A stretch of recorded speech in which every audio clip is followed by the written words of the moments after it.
Important legal dictation at higher speed. Topic is juvenile. 3, 2, 1, start. Mr. K.M. Sinha, learned senior counsel, appearing for the appellant, submitted that this court has held that the beneficial provisions of the Act are to be applied only for the purpose of interpretation of the Act and not for arriving at a conclusion whether a person is juvenile or not, and the question whether an offender was juvenile on the date of commission of the offense or not is essentially a question of fact which is required to be determined on the basis of the materials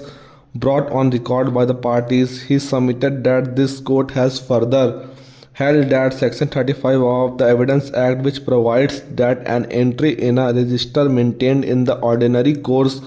of business by a public servant in discharge of his official duty or by any other person in performance of a duty especially enjoined by the law of the country will only apply if the conditions mentioned in Section 35 are fulfilled. Para. He submitted that Section 35 of the Evidence Act could not be applied to the entry of date of birth of respondent number 1 in the school records produced on behalf of respondent number 1 before the trial court, and on the evidence as produced the trial court rightly held that the date of birth of the respondent number 1 cannot be believed to be 5/10/1988. He submitted that the trial court, after scrutinizing the evidence, has held that the evidence produced by respondent number 1 have been created for escaping conviction for a grave offense such as murder and was not believable, and by physical appearance respondent number 1 looks to be over 18 years of age, and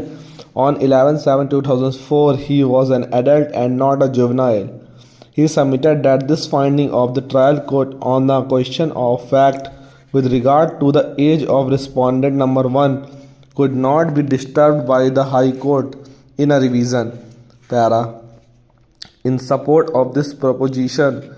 he relied on Sita Mani Rao versus State of UP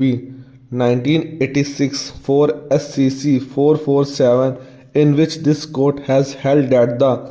High Court, while exercising its jurisdiction under Articles 226 and 227 of the Constitution, should not interfere with the finding of fact of the inferior court or tribunal except where the finding was perverse and not based on any material evidence or has resulted in manifest injustice. He submitted that in this decision, this court has further taken the view that if the trial court came to a conclusion which was possible on the evidence, the High Court will not disturb the conclusion arrived at by the trial court merely because the High Court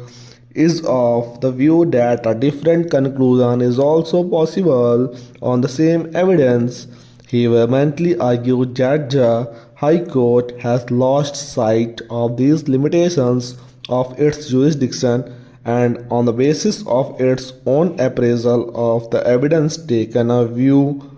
that the respondent number 1 was a juvenile on the date of the commission of the offense and has set aside the order of the trial court. Stop.